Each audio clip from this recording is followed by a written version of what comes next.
Hello, welcome to another weekly update. I hope you've had a good week.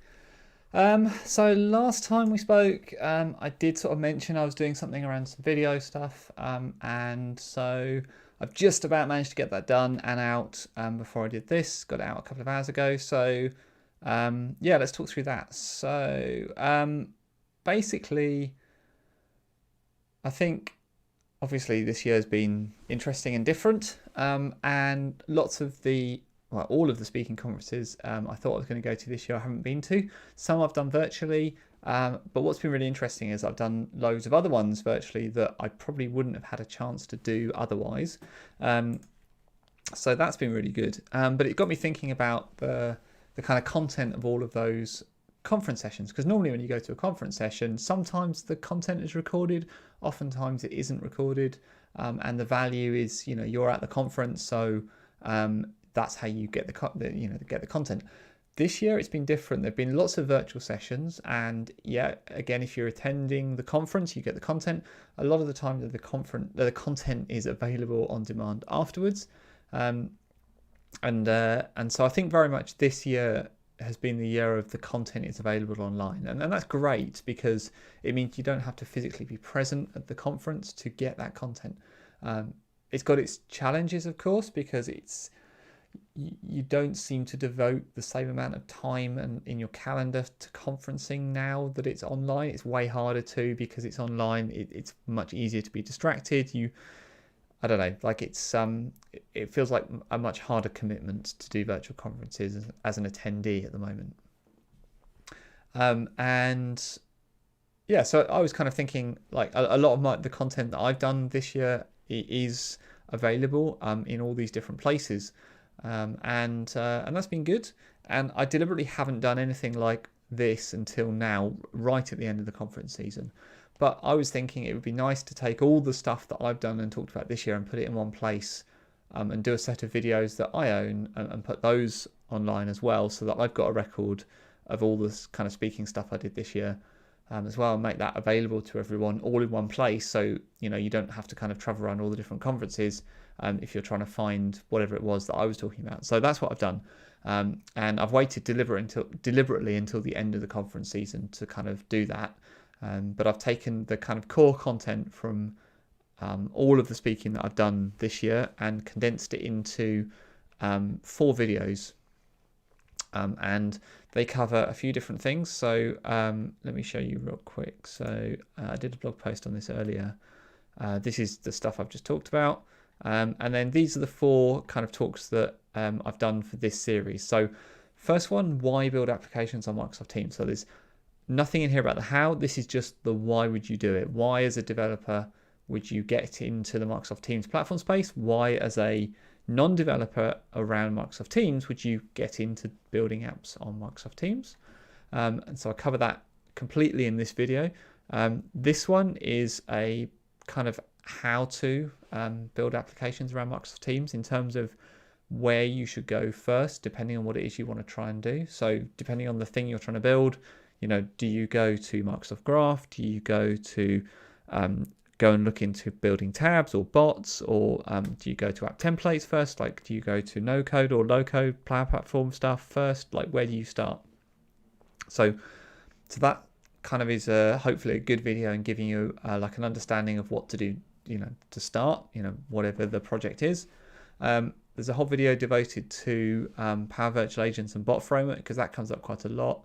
And has been quite interesting this year. The bot framework has a new composer. Power Virtual Agents are a low code or no code really way of building bots. So how do those two play with each other? And then finally, this comes up quite a lot as well, tips for integrating legacy systems into Microsoft Teams, apps and bots and more. So all of these videos are relatively good quality. Don't laugh, like they're the best quality I can do with the kit that I have without spending a bazillion pounds. So I've tried to keep the sound quality high. I've tried to keep the video quality as high as it can be. I don't have loads and loads of money to spend on lighting and all that kind of stuff, but I've tried to keep it pretty good. They've all got demos in them as well. So the content of these videos, the kind of structure of them is me talking and me with slides, and then me doing the demo. So hopefully it's a nice seamless experience. None of them are too crazy long. I think the longest one is probably this building apps one. It's around 20 minutes long. Yeah, the others are slightly shorter, I think. So yeah, hopefully they're useful. They kind of cover really between them all the stuff I've been talking about this year. The other kind of nice reason I did this to myself was that it forces me to make all new content for 2021, because I've just essentially open sourced all my content for 2020. So that's good, because that's got me thinking about the things I want to talk about next year, which is nice. I didn't mention, but it's on the blog post. There's a link at the bottom to all the slides as well. So obviously the slides are in the video, but if you want to look at the slides separately or dig into detail or look at something, take a screenshot of something that's in the slides, you can definitely have access to all the slides as well. So yeah, so that's what I've done kind of at the end of the conference season. All those videos are up. You can go watch them now, enjoy, share them, do whatever you want to do with them. I hope they're useful. All right, other things that have been happening. We should talk about the Outlook REST API. It's pretty old by now. It's been deprecated. So there's a few things actually about that. So the Outlook REST API is not the Microsoft Graph one. It's the one before it, basically. So there was a dedicated API for Outlook, the Outlook REST API it was called. It's been around for a while. It was launched in 2015. It's an API that provides access to mail and calendar and contacts through Exchange Online, and has support for basic auth, which is kind of interesting because I imagine there's a load of things that still rely on that. But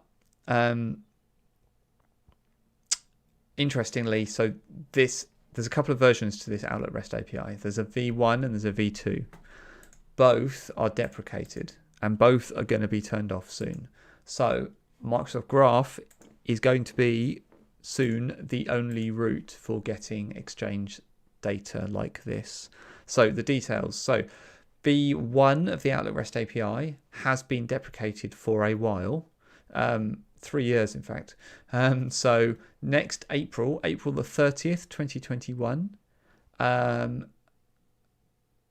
it will go. It will be gone. It's being deleted. So you can't make calls using the V1 endpoint of the Outlook REST API after April the 30th, 2021. At the same time, also announced this week, the V2 endpoint for the Outlook REST API is being deprecated today, and it's going to be decommissioned, turned off on November the 30th, 2022. So that is quite a long time away. That's 2 years away. So that sort of meets with Microsoft's kind of standard working practices of giving 2 years notice of deprecation. So that's what's happening here. So this is the V2 REST API endpoint being officially deprecated.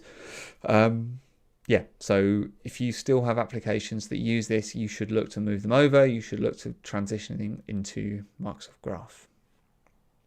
So that is of interest and note to any developers making calls to Outlook REST APIs.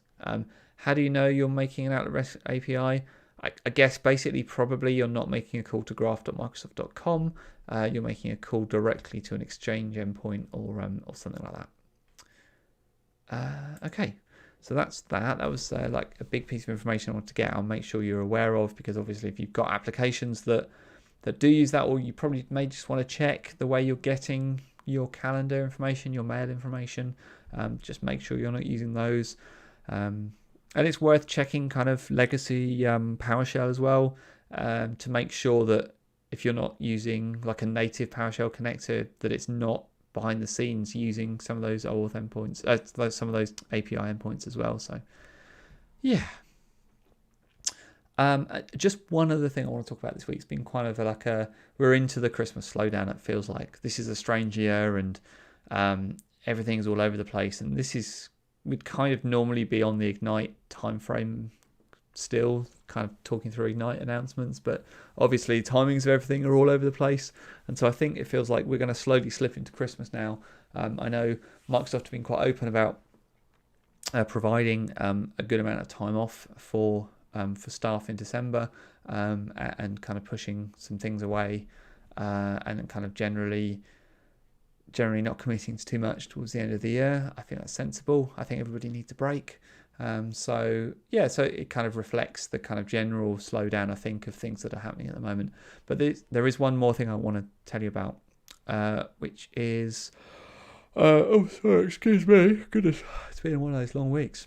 There's a blog post by the bot framework team around how you run a bot framework bot behind a firewall. Now, this question comes up all the time for me because right now, normally, if you want to run a bot framework bot, it has to have like a publicly accessible endpoint because the bot framework service needs to be able to access it. And so that can be a challenge for some organizations. So this was a really interesting blog post for me to see come up. It's been written by someone at Microsoft. Who's the author here? So it's hard to know. I think Daniel Evans and CK Kashyap and Mark Franco are the kind of named kind of people behind this. So they're all kind of Microsoft people, I think. This blog post is about how you run a bot framework bot behind a firewall and still allow conversations with that bot happening using Teams. So that's quite interesting. So it gives you very specific rules to set up egress traffic and firewall traffic. It gives you IP rules and FQDN rules specifically to set in your firewall to restrict egress and ingress. It gives some very specific IP addresses to use. This is kind of interesting because it looks like it might be possible to set up a bot in this way. Let me just share my screen so you can see this architectural diagram. I think it's interesting because this is different to the kind of published device today that you have to have a publicly accessible endpoint for your bot. This seems to suggest that it might be possible to host a bot behind a firewall. Which is really interesting, really interesting, and of great interest to organizations, I'm sure. So I'll put a link to this in the notes. I'm going to have to try this. I haven't had a chance to try it yet. It was only published a few days ago, but it certainly looks like this is the way to go if that's what you want to do. So that's kind of interesting. All right. I think that's everything I want to talk about this week. Like I say, not very much. The efforts of my efforts the past couple of weeks have really been focused on getting those videos done. It's left a couple of things that I want to do still that I haven't yet had a chance to do. I'm going to obviously try and get done now that's the video stuff's all done. I'm going to try and get those done. And there's two things on my list that I really want to get done by the end of the year, if at all possible. Don't know if it's going to be possible, but we'll have to see. All right. I hope you're getting your list of things done by the end of the year. I'd say don't beat yourself up if you don't do them all. It's been an unusual year, so I don't think any of us should expect too much of ourselves, really. And but have a great weekend, whatever it is you're doing, and take care and stay safe. And I will